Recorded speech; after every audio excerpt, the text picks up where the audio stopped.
descortinando o Apocalipse 3, a simbologia das figuras. Nós vamos a 2 textos e depois a um verso que se encontra em Apocalipse, para mostrar a importância de conhecermos, todos nós, jovens, crianças, senhores, senhoras, conhecermos, idosos, idosas, conhecermos a revelação de Deus. É um livro da vitória, é um livro de glória, de glorificação a Deus e de derrota do diabo e dos seus anjos, do inimigo, do seu sistema. Então é bom conhecermos, é necessário conhecermos aquilo que a palavra de Deus dá. Descortinar o Apocalipse é arrancar a cortina para a gente ver agora o que está atrás. E é isso que pretendemos. Apocalipse capítulo 4, versos de 1 a 6. Vamos ler inicialmente no Novo Testamento, na linguagem de hoje. Bem fácil de compreender, diz assim, Apocalipse 4, versos de 1 a 6. Depois disso, tive outra visão e vi uma porta aberta no céu. E a voz que parecia o som de uma trombeta, e que antes havia falado comigo, disse: suba aqui, e eu mostrarei a você o que precisa acontecer depois disso. Num instante fui dominado pelo Espírito de Deus, e ali no céu estava um trono com alguém sentado nele. O seu rosto brilhava como brilham as pedras de jaspe e sárdio, e em volta do trono havia um arco-íris que brilhava como uma esmeralda. Ao redor do trono havia outros 24 tronos, nos quais estavam sentados 24 líderes, vestidos de branco e com coroas de ouro na cabeça. Do trono saíam relâmpagos, estrondos e trovões. Diante dele havia 7 tochas acesas, que são os 7 Espíritos de Deus, ou 7 lâmpadas acesas, que são os 7 Espíritos de Deus. E em frente do trono havia uma coisa parecida com um mar de vidro, claro como cristal. Em volta do trono, em cada um dos seus lados, estavam 4 seres vivos, cobertos de olhos na frente e atrás. Então, este texto está no capítulo 4, versos de 1 a 6, e nos apresenta diversas figuras. Agora vamos a Apocalipse 17, versos de 1 a 6, vamos utilizar a nova versão internacional. Também traz um episódio repleto de figuras, isso para demonstrar quantas figuras nós vamos encontrar no livro do Apocalipse. Diz assim então a palavra de Deus: e veio um dos 7 anjos que tinham as 7 taças e falou comigo dizendo: vem, mostrar-te-ei a condenação da grande prostituta que está assentada sobre muitas águas, com a qual fornicaram os reis da terra, e os que habitam na terra se embebedaram com o vinho da sua fornicação. E levou-me em espírito a um deserto, e vi uma mulher assentada sobre uma besta de cor escarlata, que estava cheia de nomes de blasfêmia. Tinha 7 cabeças e 10 chifres. E a mulher estava vestida de púrpura e de escarlata, e adornada com ouro e pedras preciosas e pérolas, e tinha na sua mão um cálice de ouro cheio das abominações e da imundícia de sua fornicação. E na sua testa estava escrito o nome: Mistério, a grande Babilônia, a mãe das prostituições e abominações da terra. E vi que a mulher estava embriagada de sangue dos santos e do sangue das testemunhas de Jesus. E vendo-a eu, maravilhei-me com grande admiração. Finalmente, Apocalipse capítulo 1, verso 3, que diz assim: bem-aventurado aquele que lê e os que ouvem as palavras desta profecia e guardam as coisas que nela estão escritas, porque o tempo está próximo. Que o nosso Deus aplique e nos dê discernimento para conhecermos a sua vontade revelada na palavra, nesse livro de Apocalipse.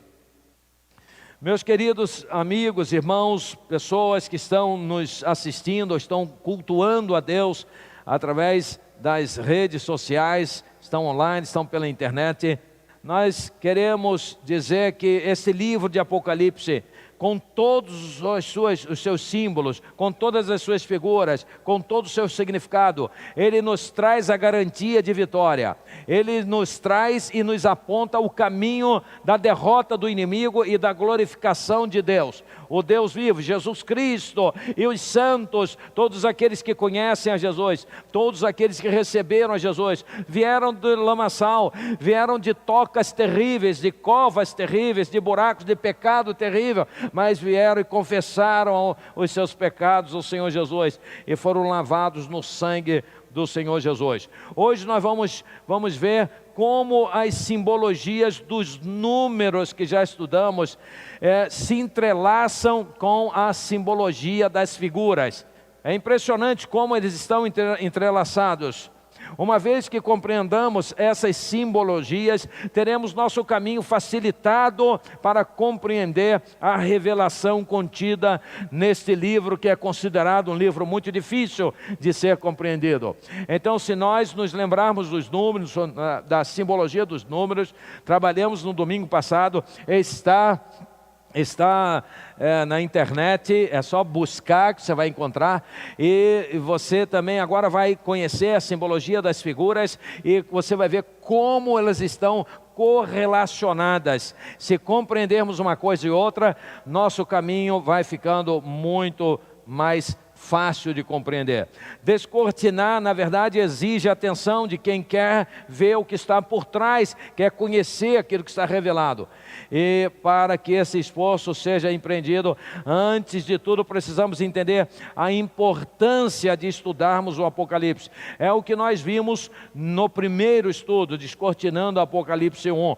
E nós vimos que é importante conhecer, estudar e conhecermos bem a mensagem de Deus que está revelada no livro de Apocalipse e na literatura apocalíptica, porque ela revela as coisas que vão acontecer e que estão para acontecer. Então a grande vantagem é aquele que tem conhecimento que vem de Deus a respeito dos acontecimentos dos últimos dias. Quem tem conhecimento não vai ficar com medo, quem tem conhecimento não vai se deixar levar por enganos, por mentiras, vai conhecer simplesmente a mente de Deus, aquilo que Ele se deu a revelar. Em segundo lugar, vimos que porque o Apocalipse armazena tudo o que foi revelado a João. A palavra de Deus diz isso. Em terceiro, porque o tempo está próximo dessas coisas acontecerem. Por isso é importante conhecermos e estudarmos o livro de Apocalipse.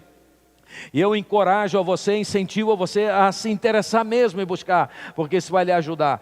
E em quarto lugar, porque há felicidade para quem retém as revelações, as profecias que estão reveladas segundo o próprio livro de Apocalipse. Bom, depois nós estudamos a simbologia dos números, como falamos com grande destaque para o número 7, o número 10 e o número 12, cada um com o seu significado. 10, aquilo que é infinito, eterno, muito longo.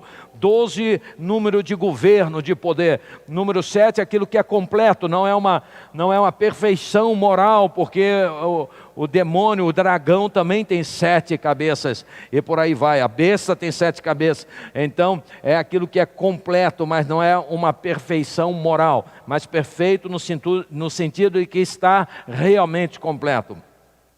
Hoje examinaremos o simbolismo de algumas das figuras mais importantes que aparecem no livro de Apocalipse. É impossível vermos todas, vamos ver bastantes, mas é impossível vermos todas. Nós vamos ver as principais, né? São figuras ou imagens que nós encontramos nas visões que João teve no livro de Apocalipse. E nós vamos ver que realmente são importantes para nós compreendermos. A primeira que nós vamos ver, nós vamos projetar para que você veja. Nós vamos ver Jesus vindo nas nuvens. Apocalipse capítulo 1, verso 7 demonstra. Esta é uma ideia, não quer dizer que seja exatamente isso que João viu, mas é uma ideia daquilo que foi demonstrado ou foi revelado a ele. Jesus vindo com os seus anjos em glória, poder. Isto é que nós esperamos. Assim Jesus virá com os seus anjos para buscar os que são seus. Nós vemos Jesus também no meio de 7 candelabros de ouro. E nós vimos que os candelabros são igrejas, vamos projetar, são igrejas. E os anjos dessas igrejas são os líderes, são os pastores. Havia uma dúvida, vou pedir para botar outra imagem. Havia uma dúvida se os anjos são anjos literais, né, os que estão nos castiçais ou nos candelabros, ou nos candeeiros, melhor dizendo, se eram anjos literais, anjos não humanos. Claro que não, tanto é que eles são repreendidos, e se eles não se arrependerem, a igreja não se arrepender, ia ser tirado deles. Aí está, então, os candeeiros de ouro, e Jesus Cristo no meio, mostrando que Ele conhece as igrejas. Ele está nas igrejas que o servem em espírito e em verdade. É preciso desejarmos todos nós adorar em espírito e em verdade, a pregar a palavra de Deus com honestidade. Há muitos pregadores, há muitos sistemas criados para tirar proveito do povo, que estão usando a palavra de Deus como o diabo fez, usando para seus próprios interesses, usando para desviar as pessoas, para trazerem dinheiro para eles. Então isso tem que ser condenado, e é condenado por Deus. Então Jesus está no meio dos candeeiros, no meio das igrejas, e é isso que nós vemos. Também nós vemos aquele que está sentado no trono, e já estamos em Apocalipse capítulo 4, versos 2 a 6, olha só o que vemos, uma figura magnífica no trono, que você não consegue discernir, porque brilha e joga luz, mas vemos os 4 animais ali na frente, vemos os 24 anciãos ou líderes, que representam os patriarcas da antiga aliança, e os apóstolos da nova aliança. Então 12, governo, 12, 24, então o número de governo que usou os 2 povos, o Israel literal e o Israel espiritual. Ali então há uma ideia do que João viu lá no céu: poder, glória, honra. Nós vamos encontrar também a palavra de Deus nos falando sobre um livro que está escrito por dentro e por fora, mas esse livro está selado com 7 selos, ali está, 7 selos, ninguém pode abrir, ninguém é digno de abrir, e João chorou muito, porque foi dito que não havia quem fosse digno, não foi achado ninguém digno para abrir o livro que estava selado, e este livro necessitava ser aberto, este rolo precisava ser aberto e ser conhecido, que ali está a revelação dos acontecimentos, o desfecho do mundo inteiro, e não havia quem fosse digno de abrir. Então encontramos em Apocalipse capítulo 5, versos de 1 a 3, mas então o anjo consola João e diz que foi achado um que era digno, e o que foi achado digno foi aquele que foi morto. Ele foi morto, é o Cordeiro de Deus, foi morto, mas não ficou morto. Logo em seguida ele aparece diante do trono, e ele vê o livro selado. Ele tem 7 chifres, é um cordeiro poderoso, 7 é o que é perfeição. Ele tem todo o poder, isso significa esses 7 chifres que ele possui. É o Cordeiro de Deus, ele é o leão da tribo de Judá. E nós vamos ver agora o leão, que maravilha, ele é um cordeiro de humildade, ele veio como servo sofredor, mas virá com todo o poder, toda a honra, toda a glória. Este leão da tribo de Judá é Jesus Cristo, nosso Senhor e o nosso Salvador. Então há uma mistura das imagens, a seguinte, que é o leão e o cordeiro juntos. Embaixo o cordeirinho tão manso, tão humilde, tão meigo.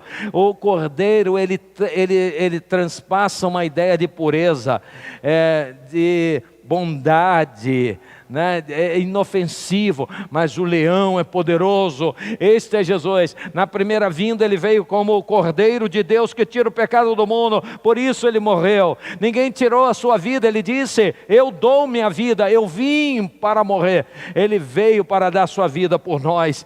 Este é Jesus Cristo, a ele toda honra, toda glória e todo louvor. Ele é digno, ele é o Senhor, ele está acima de todos. Todos os poderosos estão muito infinitamente abaixo dele. A ele toda a honra. Nós devemos honrar a Jesus muito mais do que os homens, do que os ídolos que dizem que existem por aí, os ídolos do futebol, ídolos da canção, das músicas ou da política, ou seja do que for. Nós devemos adorar Jesus. Ele está acima de tudo e de todos. Ele é grande, infinito em poder. Ele está sentado à direita de Deus. Mas então ele começa a abrir os selos e começa a se desvendar algumas coisas. Os 4 primeiros selos que ele abre, aparece a figura de 4 cavalos. Vamos ver, 4 cavalos. Um cavalo branco, alguns confundem que esse cavalo seria o próprio Jesus. Creio que não, em hipótese alguma. Esse está no capítulo 6, versos de 1 a 8 de Apocalipse. Não, esses na verdade são 4 cavalos que vêm causar terror à terra. Ele vem causar dores, ele vem destruindo, é poderoso esse da frente. Nas figuras do Apocalipse, nós temos esse cavalo branco, mais para frente nós vamos ver Jesus vindo num cavalo branco, seguido de milhões e milhões de outros cavalos brancos. É símbolo de poder, o exército, Senhor dos exércitos. Então ali está o cavalo branco, está o cavalo preto, o cavalo marrom, o cavalo amarelo, e cada um com seu significado que nós encontramos neste texto de Apocalipse, capítulo 6, versos de 1 a 8. É um cavalo vermelho, um cavalo preto, antecedido pelo branco, e o amarelo significando morte, o preto significando fome, o vermelho guerra, e o branco que vem comandando as conquistas. Nós vamos encontrar também 2 testemunhas em Apocalipse capítulo 11, verso 3. Essas 2 testemunhas são magníficas, são misteriosas, e parece que elas representam exatamente o antigo povo e o novo povo, o Antigo Testamento e o Novo Testamento. E a palavra de Deus sempre disse que a palavra de 2 testemunhas seria sempre confirmada. Então 2 testemunhas, elas profetizam por 1260 dias. Olha aí os números, 1260 dias equivale a 42 meses. Nós vimos isso também, está escrito no Apocalipse. E 42 meses ou 1260 dias representam 3 anos e meio. 3 anos e meio é a metade de 7. 7 é o número daquilo que é completo. Se é 3 anos e meio, é porque foi quebrado ao meio. Isso significa a grande tribulação, que segundo as informações vai durar 7 anos. E esses 7 anos podem ser literais ou não, é um tempo completo. Mas no meio do caminho há intervenção tremenda, e a segunda parte dessas grande tribulação será terrível, porque o mundo estará em grande convulsão. E essas 2 testemunhas, elas profetizaram por 1260 dias. No final desse tempo, o dragão as matou, e houve comemoração no mundo, houve festas, trocas de presentes, uma comemoração magnífica. Exaltaram-se a si próprios, exaltaram ao Deus que eles achavam que era o Deus de verdade, mas era o diabo, era o dragão que matou as testemunhas. Mas essas testemunhas foram ressuscitadas e o mundo se espantou grandemente. Mas no capítulo 12 nós vemos uma outra figura, um dragão terrível com 7 cabeças. E nós vemos uma mulher vestida do sol. É tão difícil alguém demonstrar isso, como uma mulher vestida do sol é algo com grande fulgor, tremendo, só numa visão mesmo. E ela está pisando, tendo aos seus pés a lua, e o dragão que é devorá-la. E alguns dizem, quem é esta mulher? Seria Maria? Alguns pensam que sim, outros não. Certamente os estudos mostram que claramente essa mulher significa a nação, o povo de Israel. A Israel de onde nasce Jesus. Jesus vem dos judeus, a salvação vem dos judeus, e o diabo tenta atacar tremendamente. Na próxima figura nós temos a mulher e o dragão novamente, uma outra figura, mostrando o ataque. O dragão tenta atacar, tenta destruir. Todo o tempo Israel foi ameaçado de destruição, mas isso nós encontramos ainda no capítulo 12, versos de 1 a 6. Em seguida nós vamos ver coisas terríveis que aparecem. A besta que subiu do mar.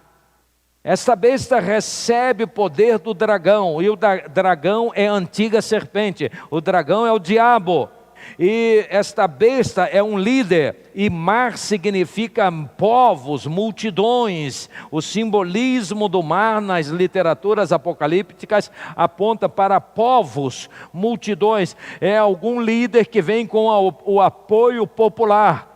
E olha o homem do pecado aí, olha o homem terrível que vai tentar unificar o mundo. O mundo está muito estranho. Estamos falando em resetar, fazer o novo grande reset, começar tudo de novo.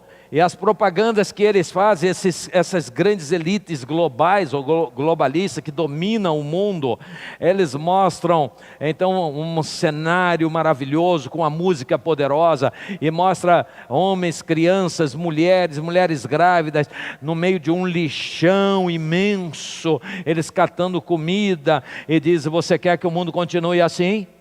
Você quer? Nós não temos que mudar isso? E nós temos que fazer o grande reset, começar de novo com justiça social. E é isso que o mundo almeja.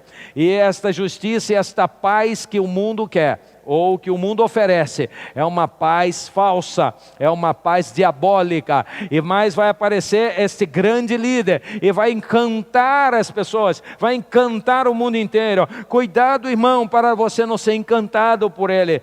Ele virá com palavras maravilhosas, com atos magníficos, mas é segundo a eficácia do diabo, de acordo com o apóstolo Paulo. Esta é a besta que surge do mar. Mas nós vamos encontrar, vamos vê-la aqui, está ali, terrível, né? Com várias cabeças, 7 cabeças, 10 chifres, significando poder. Mas aí depois surge a outra besta. Olha que figura, a outra besta. Vamos analisar esta próxima figura. Quero que você analise comigo. O que é que você vê na próxima figura? Esta aí, olha. Olha só a cara.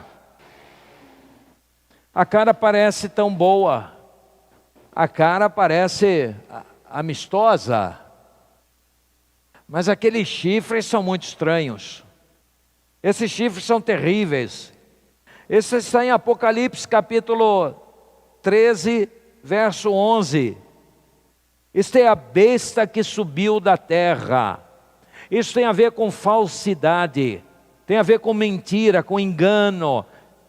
Está muito bem retratado aqui, porque você vê os olhos assim meio estranhos, assim uma cara que era para ser muito bondosa, mas com chifre, é um enganador.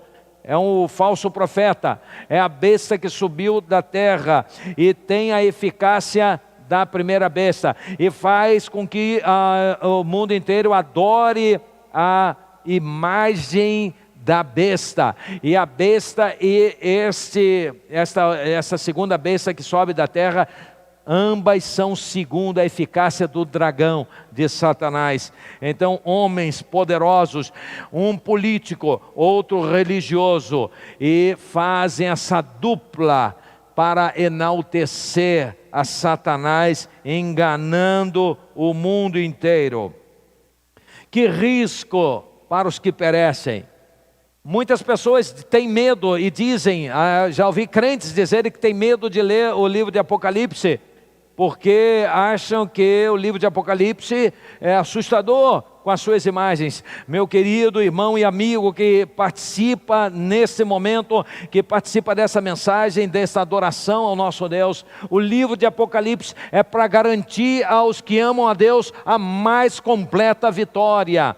Não há nenhuma razão para temermos o livro de Apocalipse, pelo contrário, sim, para enaltecermos a Deus, que traz essas revelações de um conflito espiritual no mundo invisível, mas que reflete nos seres humanos, inclusive causando dor, causando mortes, causando aflições, choros, medo, mas para os que perecem. Aqueles que amam a Deus podem seguir confiantes, porque o Senhor nos garante e nos protege. O apóstolo Paulo disse algo maravilhoso: quer vivamos, quer morramos, somos do Senhor. Significa dizer, quer morramos, quer vivamos, quer morramos, estamos abençoados. Então nós temos esta figura do Cordeiro e seus remidos. Eu estava dizendo que este texto de Apocalipse capítulo 14 vai nos mostrar a presença de 144 mil remidos. 144 mil remidos. Há correntes de especialistas que afirmam que esses 144 mil são literais, é um número literal, vai de 1 até 144 mil. Mas nós já analisamos isso na semana passada. Vamos então decifrar este número 144 mil. 144 mil é o resultado da multiplicação de 12 vezes 12 vezes 1000. 12 que representa a antiga aliança, 12 que são os apóstolos, a nova aliança com Cristo. 12 mais 12, 24, 24 líderes, 12 é número de governo, 12 vezes 12, 144, 144 vezes 1000, 1000 significa derivado do 10, então o 10 e o 1000 significa aquilo que é muito grande ou até infinito. Pode ser infinito, ou então algo que é muito extenso.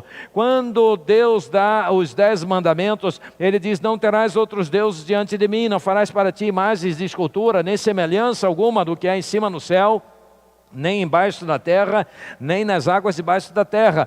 Ele diz: porque eu sou o Deus zeloso, que visito a iniquidade dos pais nos filhos, até a 3ª e 4ª geração daqueles que me aborrecem, e faço misericórdia com 1000 gerações daqueles que me amam. 1000 gerações significa algo assim extenso. Também temos o milênio, 1000 anos de governo de Jesus. Alguns chegam a dizer que é eterno, que é o governo eterno, alguns que não creem no milênio. O milênio pode ser literal ou não literal, porque 1000 significa aquilo que é muito longo, muito grande, podendo até ser o infinito. Só que no caso específico do milênio, não pode ser infinito, porque ele tem começo e tem fim. E o começo é quando Jesus vem, estabelece o seu governo. E o seu fim é quando o diabo será solto. Então o diabo é solto e sai a enganar as nações e junta milhões e milhões, incontáveis como a areia do mar, segundo o livro de Apocalipse, e vem fazer guerra ao Cordeiro. Você chegando no capítulo 20, você vai encontrar isto. Então ele vem para fazer guerra ao Cordeiro.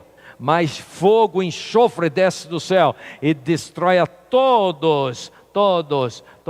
E depois desta destruição acontece uma guinada impressionante nas visões de João, porque a partir deste momento abre-se para ele agora um novo céu e uma nova terra, porque o primeiro céu e a primeira terra já passaram e o mar já não existe. Então muda. As coisas mudam a partir dessa destruição. Parece que Deus vai realmente atacar. E todos os que são salvos estão reinando com Cristo, eles são inatingíveis. Mas aqueles que vieram fazer guerra ao Cordeiro serão punidos e serão destruídos. Então aí começa o juízo final. O juízo final é depois desse momento.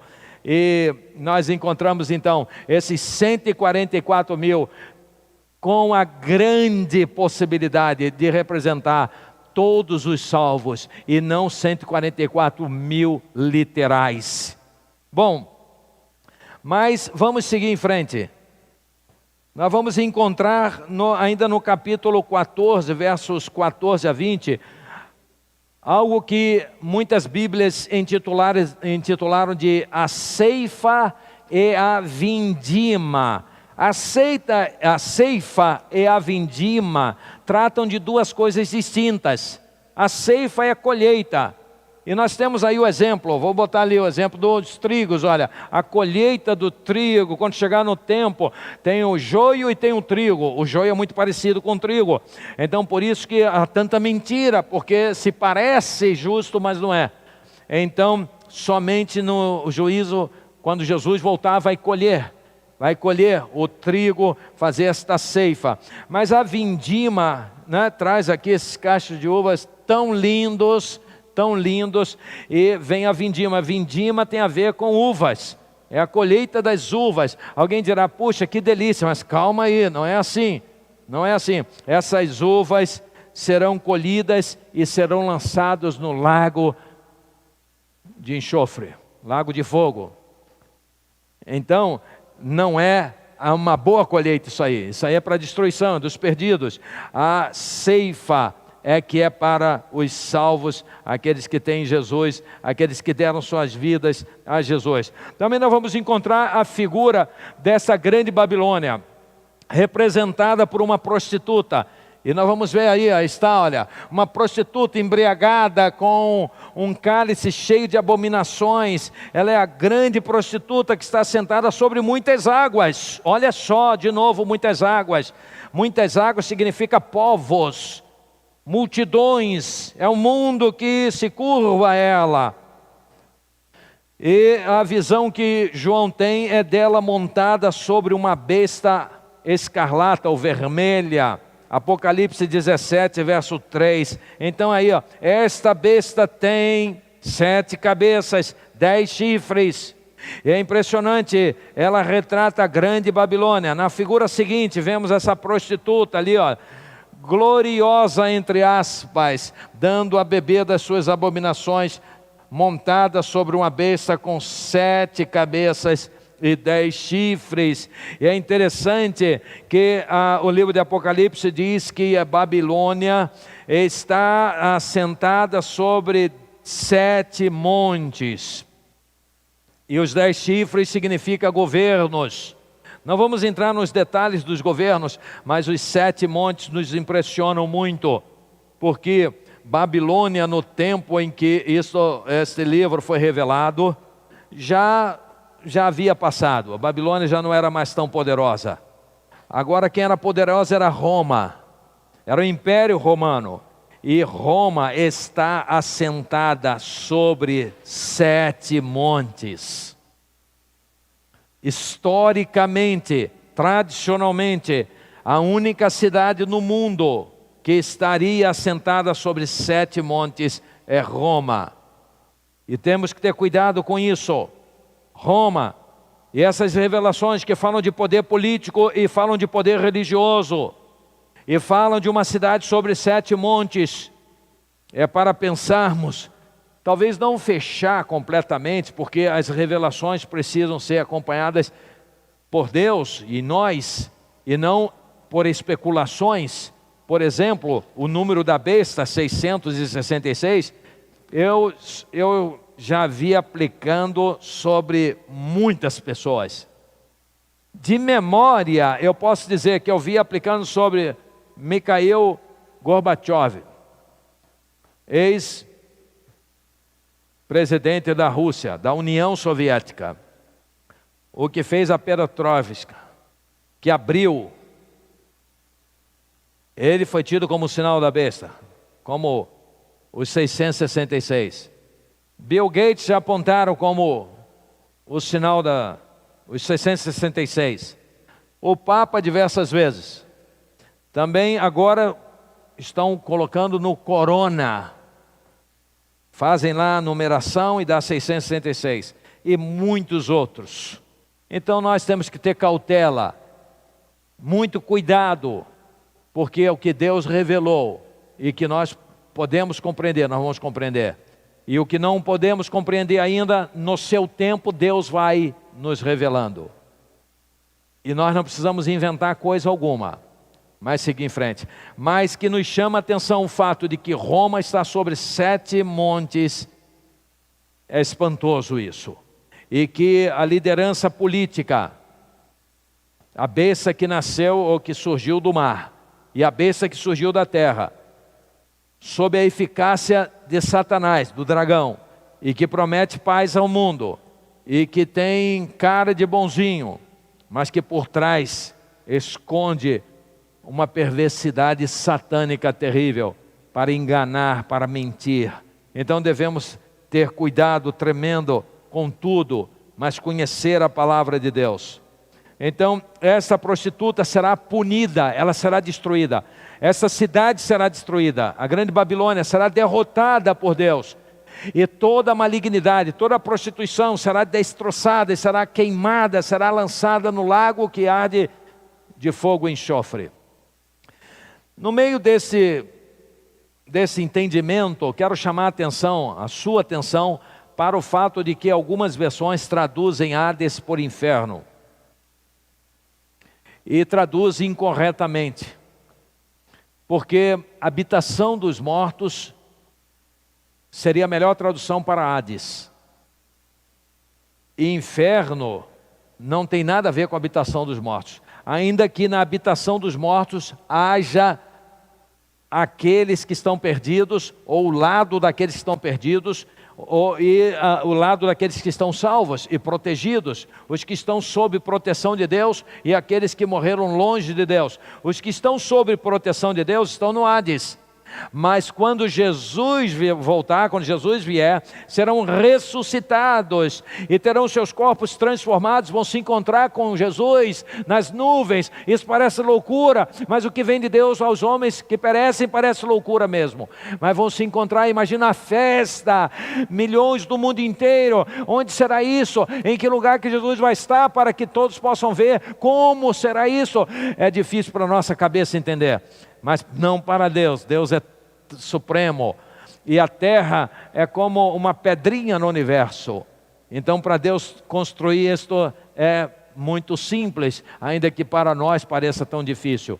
Ou não sei quantas horas isso vai levar. Eu não sei se a volta de Jesus, a palavra de Deus diz que ele virá como ladrão, será rápido, mas não os acontecimentos. Imagina milhões e milhões sendo ressuscitados e se encontrando, que festa! E os que creem em Jesus vão aguardar este momento, vão aguardar esta festa. Imagina que encontro é este. Gente de todas as gerações se encontrando com Jesus. Imagina como será uma revolução celestial. Milhões e milhões de anjos juntos. Será uma comemoração, não pense que será de 10 minutos, de meia hora, de 1 hora. Talvez leve horas e todo mundo saberá. E depois nós que estivermos vivos, nós também seremos transformados e vamos subir e nos encontrar com Ele. Também imagina a grande festa, outra grande festa, e depois vamos desaparecer, esse é o arrebatamento. Jesus vai voltar, e nós vamos ver agora Jesus, na imagem seguinte, no cavalo branco. Ele vem, não dá para discernir talvez a distância, mas por trás dele vem milhões e milhões de outros cavalos brancos. Significa poder, volta com todo o poder, não é mais o cordeiro, é alguém que vem para vencer, com todo o poder, para estabelecer uma ordem celestial para o ser humano. Na figura seguinte, nós vamos encontrar um anjo vindo e prendendo o dragão O dragão está preso, agora ele fica 1000 anos preso. E Jesus estabelece o seu reino, o seu governo aqui na terra. Depois que termina, ele será solto, terminou os 1000 anos, terminados os 1000 anos, ele será solto e acontecerá aquilo que eu já adiantei: fogo do céu destruirá aqueles que vieram fazer guerra ao Cordeiro e aos seus santos. E agora sim, novo céu, nova terra. E vem o juízo final. Vamos ao seguinte: o juízo final. Todos que nasceram durante o milênio e todos aqueles que não ressuscitaram na primeira ressurreição serão julgados. Há quem diga que é um julgamento pro forma, só para dizer por que ele está sendo condenado. Eu sou advogado. Eu, como advogado, não posso aceitar isso. Eu creio que muitos que nasceram durante o milênio vão ser julgados e, amando a Deus, estiveram amando a Jesus, serão salvos, serão absolvidos. Também muitas pessoas dizem assim: e quem morreu e nunca ouviu falar de Jesus? O índio que nunca ouviu falar de Jesus, os povos que nunca a palavra chegou, porque os seus governos não permitiram, como é que eles vão ser julgados? A minha resposta é a seguinte: se eu e você questionamos isso, imagina Deus, porque a gente quer justiça, imagina Deus, que é o Pai de amor, é o Deus maravilhoso. É claro que Ele tratará esses de modo diferente. E temos uma base bíblica, porque Jesus disse: aquele que quem lê errou, sem lei será. Aquele que sem lei pecou, sem lei será julgado. Aquele que tinha lei, com lei será julgado. Então nós temos que compreender que este maravilhoso Deus, magnífico em poder e amor, Ele tem seus planos de justiça para estabelecer sobre todos os seres humanos. Eu posso lhe garantir que nenhum ser humano será condenado injustamente. Nenhum. Não existe essa possibilidade. Mas agora, depois do julgamento, vem a Nova Jerusalém. E nós vamos pegar aqui uma cidade fortificada. É um exemplo, você imagina uma cidade. As cidades antigamente eram muradas para proteger, tinham as entradas, as portas e as tropas protegendo, o sentinela lá em cima e os porteiros que estavam ali com autoridade para permitir ou não. E quando o perigo vinha, o sentinela anunciava. Você lembra quando o Salmo diz: se o Senhor, Salmo 127, se o Senhor não guardar a cidade, em vão vigia o sentinela. Estamos pensando, aquele texto retrata uma cidade assim, protegida, que tem um sentinela, está lá em cima. Os sentinelas, eles avisam se vem um perigo. Mas se Yahvé, o Deus vivo, Jeová, o Senhor Deus, Criador dos céus e da terra, se Jesus não nos guardar, não guardar a cidade, não guardar as sociedades, em vão vão surgir quaisquer estratégias, elas não vão dar conta. É preciso Deus. Sem mim vocês nada podem fazer. Na imagem seguinte temos um desenho mostrando a figura que, segundo esse autor, retrata o que João viu. Uma cidade. Esse muro era muito alto. E esse muro tem 64 metros de largura. Você imagina que coisa tremenda.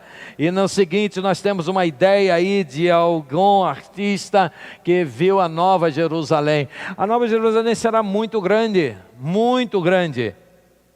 E com muralhas tremendas.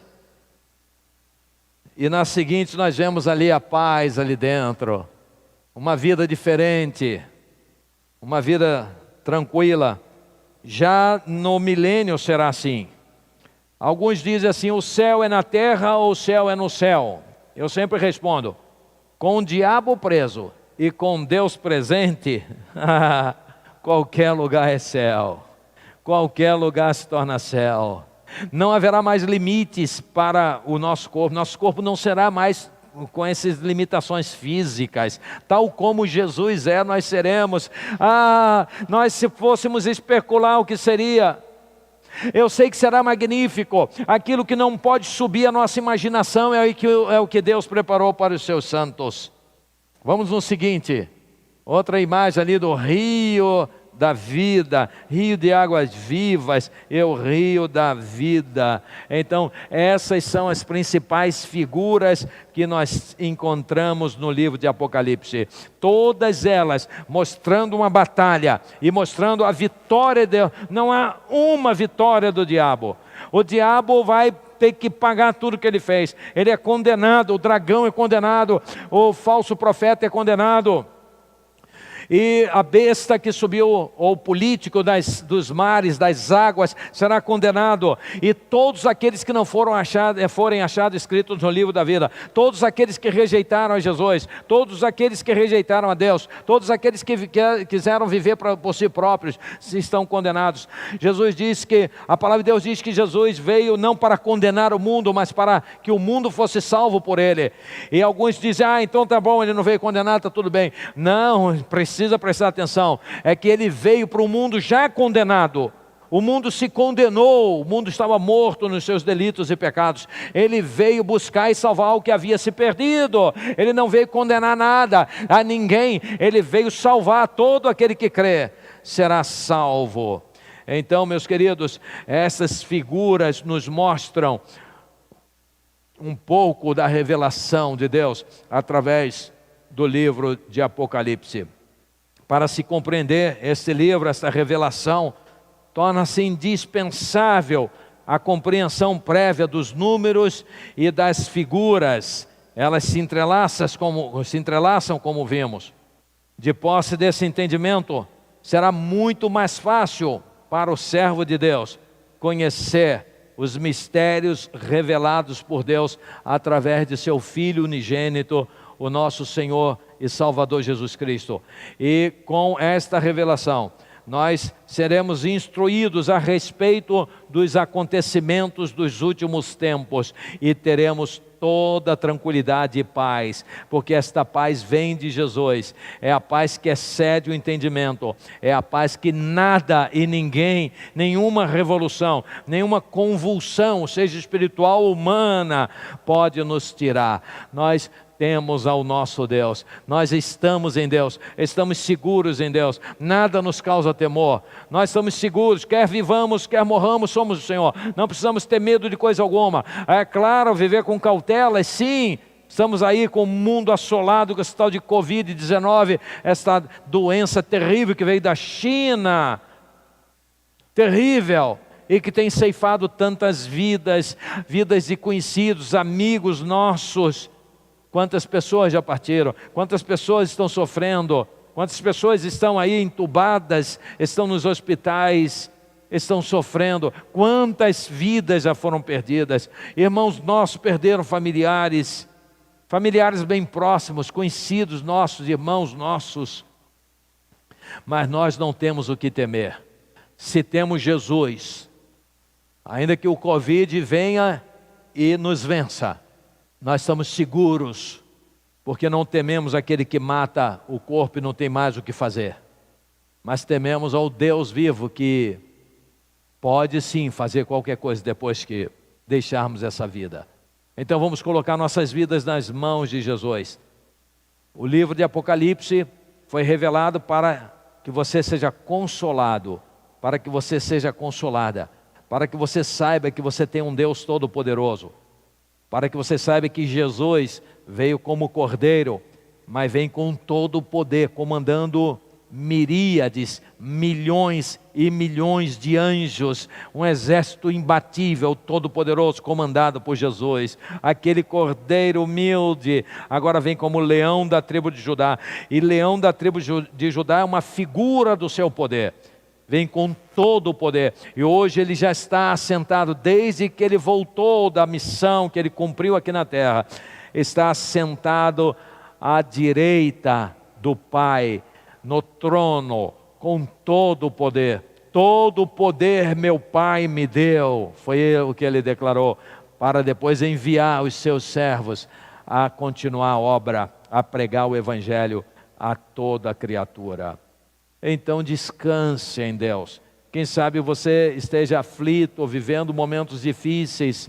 Quantas vezes recebemos informações de que algumas pessoas estão com depressão, estão já muito exaustas, exauridas, e até compreensível, mas eu convido você a confiar em Deus, a buscar a Deus, a buscar o Espírito Santo de Deus, a colocar, a abrir seu coração, a deixar Ele fazer a obra, mostrar quem você é. Não esconda, não vamos esconder nada de Deus, vamos dizer aquilo que nós somos, os nossos erros, as coisas que fizemos erradas, vexatórias, que prejudicamos alguém, vamos falar com Deus. Senhor, aqui estou, Senhor. Não vamos seguir nos garantindo em nossa própria santidade, achando que nós somos isso ou aquilo. Não somos. Os nossos créditos são apenas centavos, com os quais queremos pagar uma dívida eterna, uma dívida impagável, que só com o sangue de Jesus é que poderia ser quitada. Não é seu merecimento, não é porque você é bom ou boa, não é porque você ajuda o pobre, não é porque você não deseja mal a ninguém, não é porque você nunca matou, não é porque você nunca roubou. Não, isso aí é autojustificação. Ai de nós se nos apresentarmos a Deus com autojustificação. Só Ele que pode nos justificar, porque nossas vidas, desde que brotamos no mundo e começamos a pegar consciência, nós pecamos muito, nós ofendemos muito a Deus, nós ofendemos muito as pessoas, nós ficamos muito aquém daquilo que Ele espera de nós, nós ficamos aquém daquilo que nós mesmos esperamos de nós, nós fazemos coisas que não devíamos, nós ofendemos pessoas, ferimos pessoas. Então nós não podemos confiar em nós mesmos, mas confiar em Deus, dizer: Senhor, aqui estou prostrado diante de Ti, eu me rendo a Ti, eu Te recebo, Jesus, como meu Senhor e meu Salvador. Jesus diz: eis que estou à porta e bato. E é no livro de Apocalipse mesmo, que Ele diz para a igreja de Laodiceia: se alguém ouvir a minha voz e abrir a porta, eu entrarei. Ele quer entrar no seu coração. Receba Jesus agora. Diga: eu Te recebo, Jesus. Diga no seu coração. Você pode também postar dizendo: eu recebo, Jesus. Eu Te recebo como meu Senhor. Eu compreendo agora porque que o Senhor é o Cordeiro de Deus que tira o pecado do mundo. E agora entendi que o Senhor vai voltar com poder e glória e que ninguém pode detê-lo. Eu Te recebo como meu Salvador nesta hora. Fale com Ele. Você pode postar também no chat, ou postar no Facebook, ou no YouTube mesmo, e dizer: eu recebo. E se pairou dúvidas, eu imagino que sim, você pode perguntar também no chat, ou perguntar no YouTube. Quando estiver no YouTube, você pergunta no YouTube, já nos comentários, porque ali vai ficar mais fácil de ver. Ou pelo Facebook também, você pode colocar, pode fazer a sua pergunta, pode colocar a sua dúvida, e nós vamos tentar responder cada uma delas com fundamento na palavra de Deus. Mas acima de tudo, e mais importante do que tudo, é você receber a Jesus no seu coração. Você pode dizer: eu recebo Jesus. Pode escrever ali também: eu entreguei minha vida, eu entrego minha vida a Jesus. Eu sei que sou pecadora, eu sei que sou pecador, mas eu entrego minha vida a Jesus. Eu quero andar nos caminhos do Senhor. Eu quero fazer a vontade do Senhor. Eu quero ser útil ao Senhor enquanto vida tiver. Eu quero aprender de Ti, Jesus. Jesus diz: vinde a mim, todos que estão cansados e oprimidos. Quem sabe você esteja assim, chorando, com vazio no coração, sem resposta, cansado, exaurido, deprimido. Venha Jesus.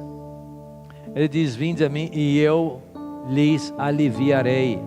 Ele vai aliviar isso se você vier. Isso é verdade, é de verdade. Ele vai aliviar. Venha Jesus, Ele vai aliviar. Você está com dor, você está com aflição, Ele vai aliviar. É promessa dEle, Ele cumpre, Ele vai aliviar. Entregue seu caminho ao Senhor, confia nele, e o mais Ele fará. Ele vai aliviar. E Ele diz: aprendei de mim que sou manso e humilde de coração. Então agora é o passo seguinte, é conhecer a Deus, conhecer a Jesus, é conhecer a palavra, é estar na igreja, é se juntar ao povo de Deus, para você se alimentar, amar a igreja, amar os irmãos, amarmos-nos mutuamente, nos respeitarmos e aprendermos de Deus. Então, aprender de Jesus. E ele diz assim: então você vai encontrar descanso para a sua alma, ou seja, você vai ter paz que ninguém mais pode tirar. É uma paz de Jesus que ninguém, nada pode tirar. É isso que você precisa, é isso que nós precisamos. Receba Jesus como seu Senhor, como seu Salvador, nesta hora. Recebe. Vamos louvar, vamos engrandecer. Mas você pode agora confessar os seus pecados, dizer: Senhor, eis-me aqui, eu te confesso os meus pecados, e abra o coração para Ele. Seja verdadeiro, seja autêntico. Siga em frente, vamos lá.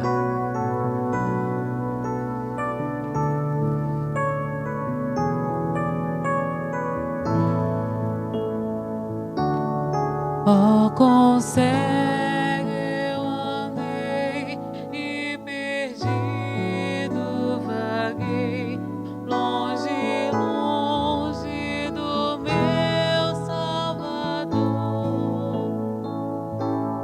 mas da glória desceu e seu sangue verteu para salvar um tão pobre pecador. Foi na cruz, onde um dia eu vi meu pecado castigado em Jesus. Foi ali pela fé que meus olhos abri. Eu agora me alegro em sua luz. Eu ouvia falar nessa graça assim dar, que do céu trouxe nosso Jesus. Mas eu surdo me fiz, converter-me não quis ao Senhor que por mim morreu na cruz. Foi na cruz, onde um dia